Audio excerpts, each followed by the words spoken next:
In previous episode, we talked about why some gamers dislike Last of Us. We also discussed the characters Joel and Ellie. So in this video, let's continue. Now the one who shouldn't be named. Well, we already talked about Joel, so we know why most of the hate, and hopefully we understand why. And we don't have to agree with it.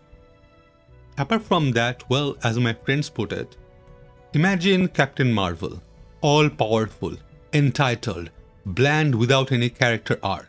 She is always right and always wins. Same here. Just in this case, she is also the villain. Then, she is also the victim. So in the end, she wins. He is an avid Last of Us fan.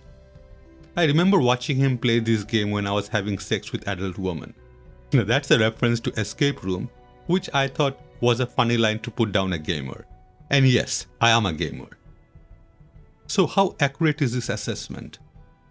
Well, full disclosure here, I haven't played the game. This is not a review of the game, but review on human psychology. So what I know is from watching game footage, and from what I have seen, I would disagree with that. I understand he's coming from a place of passion, and maybe exaggerating a tiny bit. The problem we comic books fans have with Captain Marvel is, she is basically Superman without defined power set. She can do anything and everything, doesn't need to evolve, because basically she's perfect. Is Abby like that? I would argue that she is not. She gets beaten and had to be rescued multiple times. Her character looks stoic, and yes, I could use the word bland instead. But there is an arc. The transformation or inner journey from her revenge to wanting to be back with Fireflies to the final resignation. I'm not expecting Homer here.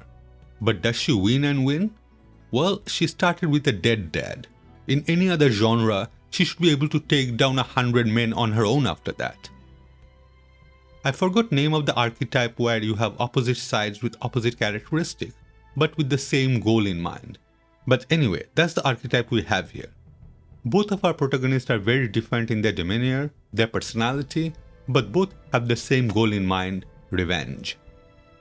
Now to assess some assassin arguments I have heard and read. In fact, if you do a search on YouTube for Last of Us 2, half of the thumbnail is the Abby sex scene. So far so good, I have no problem with that, provided they are age restricted and such. And also maybe don't have the thumbnail as a clickbait, as I'm pretty sure thumbnails are not age gated. Anyway, couple of issues I have. One is lies, and second is, even if it wasn't a lie, so what? So most of the critics have an issue that it's a man-on-man sex scene. Well, back in wrestling there was an amazing wrestler known as 8th Wonder of the World, China. I'm sure she could deadlift most of us any day of the week. Then on the other side you have me, a 60-kilo weakling. People have different shape and size. If you want to mock someone about their body, well, I don't have a problem with that. Free speech and all that. But understand that when you do, you kind of show to me that you have no real argument. This is equivalent to a your mama joke or kindergarten's I'm rubber and you're glue. Grow up and come back with some real argument. As far as I understand, Abby is a woman. Not that it matters. Calling her trans won't make her so. And even if she was, why does it matter? As long your freedom doesn't encroach on other people's freedom, go nuts. I don't care. Neither should you. I despise making this into an issue. So what that there is a trans person in a game or a movie? Unless you're going to tell me that only a trans person can play that role, then we will have a problem. There is an old Bengali proverb, and I can't think of any English equivalent right now. It goes, Jare dekhte nari tar choron baka. Roughly translates to, the person I don't like even walks crooked. Enough said. There was one scene that I disliked though, and the reason? Well, to put it as a line from one of my favorite movies, is the way I was brought up. Bonus points for those who recognize the reference. The scene I'm referring to is where Abby's dad is having a private conversation with Marlene, head of the Fireflies, where he's explaining the procedure that would kill Ellie and how it was necessary. We hear a knock and Abby walks in with his dinner. Then she puts the foot down and stands there. And I'm thinking to myself, move, girl. Did anyone not teach you any manners? When you see two people who are clearly having a private conversation that is super obvious from their body language, and you sit down in a very assertive way to indicate that you're not moving, seriously? Yeah, I'm just old. It's the way I was brought up. Next, force diversity and story. Well, I have said this on one of my other video. I have no problem with a 6-boob monkey provided it can code well. Talent over diversity any day, every day of the week. I am against forced diversity. As I haven't played this game, I can't comment on that. But if the argument for forced diversity is inclusion of one transgender person, well then I vehemently oppose it. Does anyone remember the controversy Far Cry 5 generated when the details were dropped? People lost their mind, as apparently this was a left-leaning game showing bad white people. At that time, I had the same question that I have now. Does it make sense within the story? Tarzan is a white man in middle of Africa, and we know how he got there. In Indiana Jones, we have Indians eating monkey brains. Trust me, I've been to many places in India and never ever I have seen monkey brain. Now snake blood? That's a different story. Now, would this example be considered as forced diversity?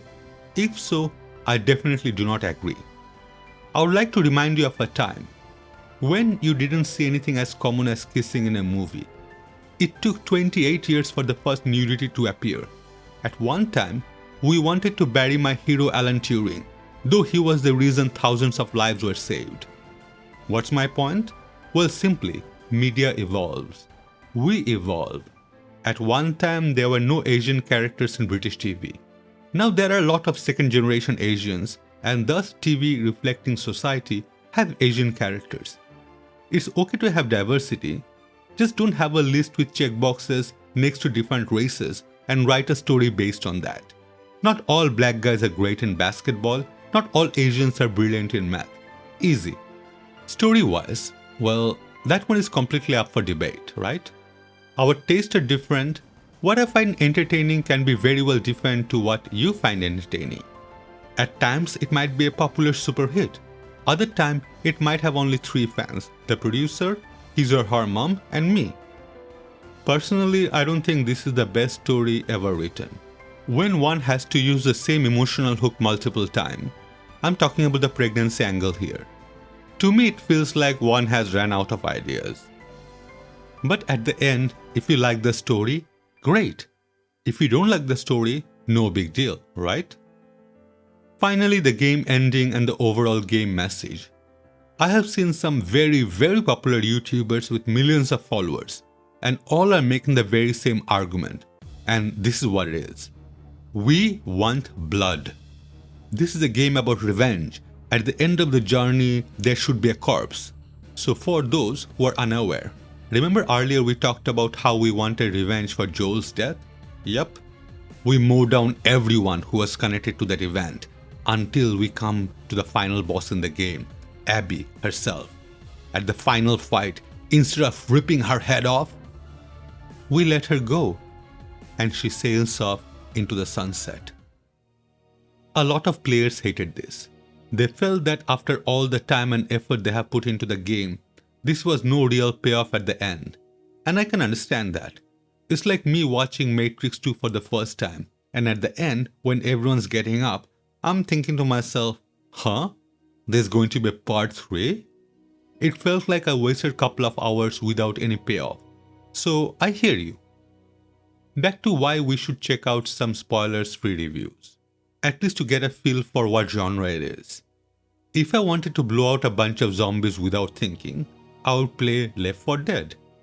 If I wanted to strategize and defend myself against zombie horde, I would play They Are Billions. If I want to roam around with Quest, I have Dying Light.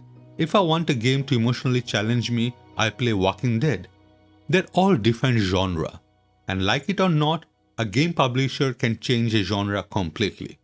Dead or Alive, anyone? So I understand the frustration what seems to be a non-violent payoff.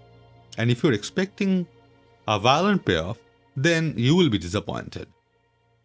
I have no issues with revenge is bad motive, or that who seeks revenge should start by digging 2 graves. I enjoy playing this war of mine as much as I enjoy destroying the entire world in Prince of Persia. Again, this comes back to you, right? Think of all the movies you like. Are they all the same? Hopefully we have discussed most of the criticism. Now, how about all the positives? Well, a story is something people can like or dislike. But one thing everyone agrees on is how gorgeous the game looks.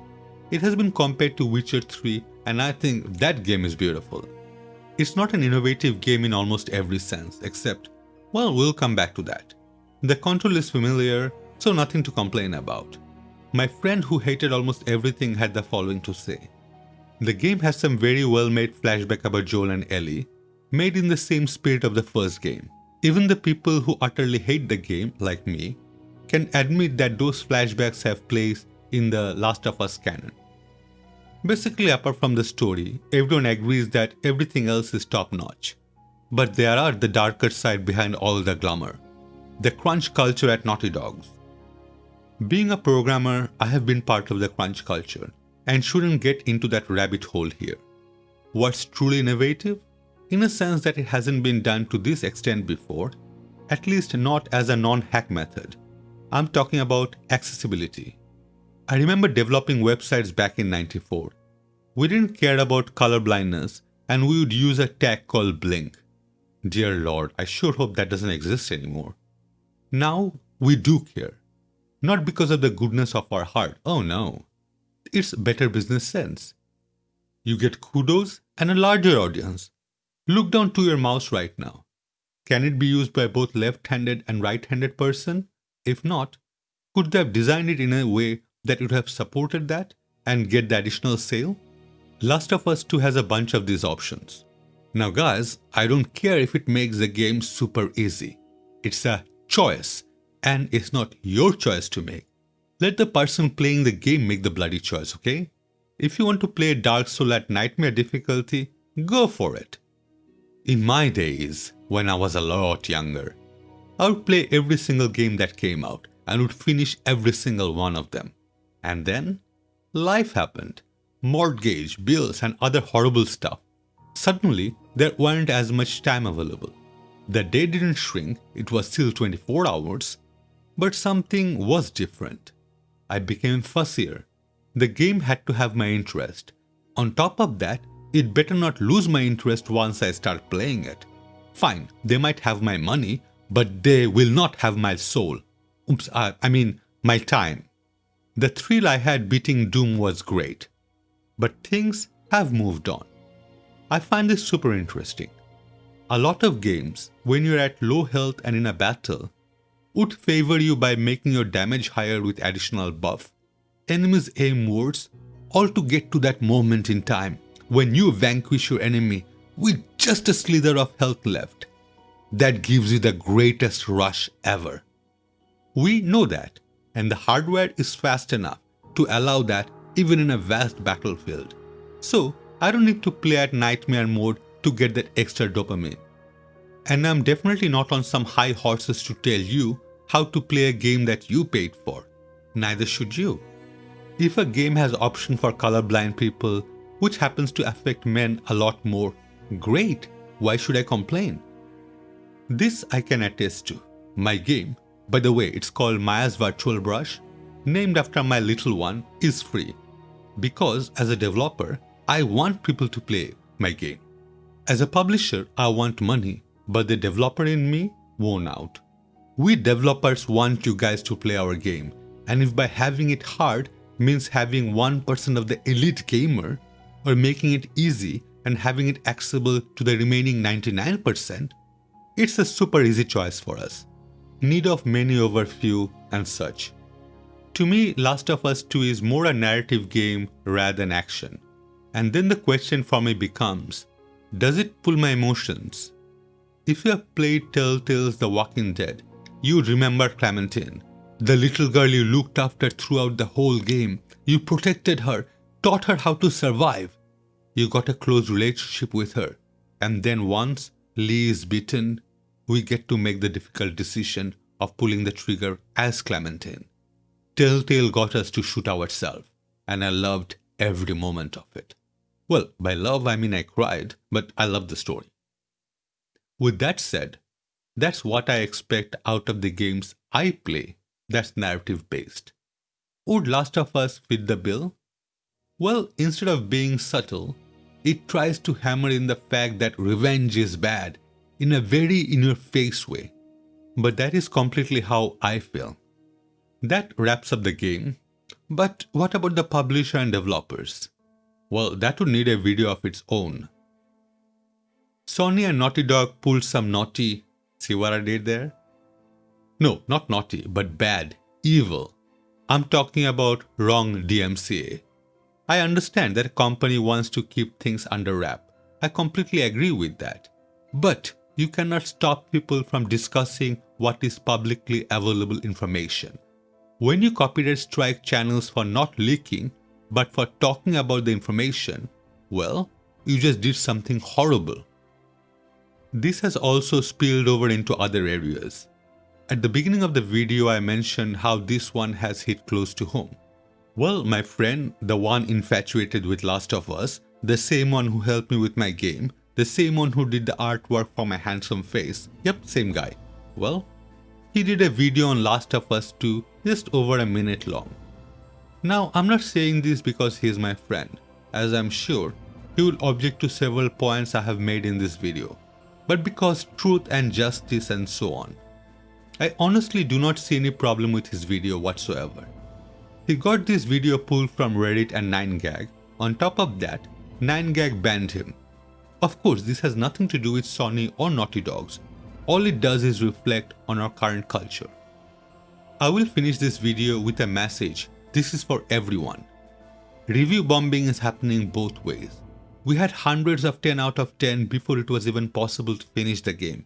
Similarly, we had many 1 out of 10 at the same time. We have glowing praises about how this is the best thing since sliced bread. Well, it's not really. It's not Schindler's List, then again, it's not Road to Retribution either. So everyone, please grow up. If you have liked this content and want to show your support, liking the video would be a great start. And maybe subscribe as well. If you disliked it, give it a thumbs down and please let me know why. You will find similar contents in my other videos. Stay safe, signing off.